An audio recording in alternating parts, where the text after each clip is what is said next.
আসসালামু আলাইকুম এভরিওয়ান। এতিম ছেলের ভালোবাসা 11 নম্বর পার্ট। তো কিছু কথা বলি, যারা যারা গল্পটি কপি করতেছেন করেন, সমস্যা নেই, কিন্তু আমাকে মেনশন দিয়ে দিবেন। তো চলুন শুরু করা যাক। সকালে উঠে ভাবলাম একটু বাইরে থেকে হেঁটে আসি। কিছুক্ষণ হাঁটাহাঁটি করে বাসায় চলে আসলাম। নাস্তা করতে গিয়ে আখি ম্যাডামের সাথে দেখা হয়ে গেল। আমাকে দেখে মুচকি হাসি দিল। হাসির কারণটা বুঝলাম না। নাস্তা শেষ করে আঙ্কেলকে নিয়ে অফিসে গেলাম। কলেজ শেষে আবার আঙ্কেলকে নিয়ে বাসায় চলে আসি। রাতে বই নিয়ে পড়ছি, এমন সময় মনে হলো দরজার সামনে কেউ আসছে। তাকিয়ে দেখি আখি ম্যাডাম। যে আমাকে দেখতেই পারে না, সে হঠাৎ করে আমার রুমের সামনে কি মনে করে? নিশ্চয়ই কোনো কারণ আছে। আমি বললাম, ম্যাডাম ভিতরে আসুন। আখি ম্যাডাম বলল, আমি মনে করছি তুই পড়াশোনা করিস না, এখন দেখছি পড়াশোনাও করিস। তা এবার কোন ক্লাসে? অনার্স সেকেন্ড ইয়ারে। কোন সাবজেক্টে? ম্যানেজমেন্টে। তুই তো আমার 1 ইয়ারের জুনিয়র। আমি বললাম, আপনি 3rd ইয়ারে পড়েন, দেখে তো মনে হয় না। তাই? আচ্ছা পড়, আমি যাই। ম্যাডাম চলে গেল। পরের দিন সকালে আঙ্কেলকে নিয়ে অফিসে যাই, এরপর কলেজে চলে আসি। আজকে কলেজে আসা একটু দেরি হয়ে গেছে। দেখলাম স্যার ক্লাস নিচ্ছে। স্যার আসতে পারি? স্যার লেকচার দেওয়া বাদ দিয়ে আমার দিকে তাকালো, এরপর বলল, ভেতরে আসো। আমি গিয়ে সিয়ামের পাশে বসলাম। সিয়াম বলল, এত দেরি করলি কেন? আমি বললাম, আঙ্কেলকে অফিসে নিয়ে আসতে দেরি হয়েছে, তাই আমারও দেরি হলো। ক্লাস শেষ করে ক্যাম্পাসে আসলাম। দেখি মায়া আর ওর বান্ধবীরা আড্ডা দিচ্ছে। ওর মজা করে আড্ডা দেওয়া বের করছি। আমি বললাম, ওই মায়া শোন। আমার মুখে এমন ডাক শুনে সিয়াম, ইমন, ফয়সাল অবাক হয়ে গেল। তার চেয়ে বেশি অবাক হলো মায়ার বান্ধবীরা। আমি বললাম, কিরে আসছিস না কেন? মায়া রাগী লুক নিয়ে আমার দিকে আসলো। মায়া এসে বলল, এভাবে ডাকছিস কেন? আমি বললাম, সম্মান দিয়ে কথা বল, না হলে ফোন করে সব বলে দিব। মায়া আরও রেগে গেল, কিন্তু কিছু বলছে না। আমি বললাম, আমাকে অনেক জ্বালাইছিস, এখন তার সব উসুল করব। যা আমার জন্য সিগারেট আন। মায়া বলল, নেভার। ফোন বের করে বললাম, তাহলে কল দিই। মায়া বলল, থাক, কল করার দরকার নাই, আমি আনতেছি। কিছুক্ষণ পর মায়া সিগারেট নিয়ে চলে আসলো। আমি ওর থেকে সিগারেটটা নিয়ে বললাম, নেক্সট টাইম কাউকে ব্ল্যাকমেল করার আগে আমার কথাটা মনে রাখবি, কেমন? আর এখন যা। ইমনের থেকে লাইটার নিয়ে সিগারেট ধরিয়ে খাওয়া শুরু করলাম। সিয়াম বলল, কিরে কাহিনী কি? কিছুই বুঝলাম না। আমি বললাম, এত কিছু তোদের বোঝা লাগবে না, তবে এখন থেকে মায়া আর আমাদের ডিস্টার্ব করবে না। ওদের সাথে আরো কিছুক্ষণ আড্ডা দিয়ে চলে আসলাম। দেখতে দেখতে আরো কয়েক মাস কেটে গেল। এই কয়েক মাসে আখি ম্যাডাম আর মায়ের সাথে বন্ধুত্ব হয়ে গেছে। দুজনেই আর আগের মতো অহংকারী নেই। আঙ্কেলের অফিসে কাজের জন্য 3 দিনের জন্য ঢাকার বাইরে গেছিলাম। 3 দিন পর কলেজে গেলাম। এই কয়েকদিনে মায়া অনেকবার কল করেছে, কিন্তু আমি কল ধরিনি। জানি কল রিসিভ করলে কান ঝালাফালা করে দিবে। মায়া আমাকে দেখেই দৌড়ে এলো। মায়া বলল, এতদিন কোথায় ছিলি? আমি বললাম, এতদিন কই, মাত্র 3 দিন। ওই হলো, আমাকে জানাসনি কেন বল? ইচ্ছে হয়েছে তাই বলিনি। জানিস আমি তোকে অনেক মিস করছি। এত মিস করা লাগবে না, এখন ক্লাসে চল। আজকে ক্লাস করব না, তোর সাথে আড্ডা দিব। বলে আমার হাত ধরে টেনে নিয়ে যেতে লাগলো। ওই করছিস কি? জানিস সবাই কি ভাববে এমন করলে? কি ভাববে? ভাববে আমরা দুইজন বয়ফ্রেন্ড গার্লফ্রেন্ড।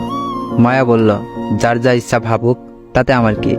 অন্যেরটা খাই নাকি অন্যেরটা পড়ি যে ওদের কথা শুনবো? আমি বললাম, আমাকে নিয়ে কোথায় যাচ্ছিস? মায়া বলল, রিক্সায় করে ঘুরবো। জানিস তো এসব আমার ভাল লাগে না। 3 দিন আমার সাথে কথা বলিসনি, এটা তোর শাস্তি। আরে আমার ক্লাস করতে হবে, একদিন ক্লাস না করলে কিচ্ছু হবে না। বাধ্য হয়ে মায়ের সাথে ঘুরতে বের হতে লাগলো। রিক্সায় মায়ের পাশে বসে আছি। বাতাসে ওর চুলগুলো আমার মুখের উপর এসে পড়ছে। আমি বললাম, মায়া তোর চুলগুলো তো আমাকে খুব জ্বালাচ্ছে। মায়া বলল, ঠিক করছে, ভালো হচ্ছে না কিন্তু। চুপচাপ বসে থাক, না হলে ধাক্কা দিয়ে ফেলে দিব। এমন করছিস কেন? কেমন করলাম? তোর পাশে একটা সুন্দরী মেয়ে বসে আছে, একটু রোমান্টিক হবি, তা না হয়ে কি সব আজে বাজে কথা বলছিস? তো তোর সাথে কেমন করব বল? আমি বললাম, কই, আমার পাশে তো কোনো সুন্দরী মেয়ে নাই। যে বসে আছে ও তো একটা ভূতনি। মায়া বলল, কি বললি? আমি ভূতনি? দাঁড়া, আজকে তোর ঘাড় মটকাবো। আমি বললাম, শরীরে 10 কেজি মাংস নাই আর আচ্ছা আমাকে খেতে? ভাগ এখান থেকে। দুজন খুনছুটি করতে করতে পার্কে চলে আসলাম। মায়া বায়না ধরলো আইসক্রিম খাবে, এনে দিলাম। বাচ্চা মেয়ের মতো আইসক্রিম খাচ্ছে, আর আমি বসে বসে দেখছি।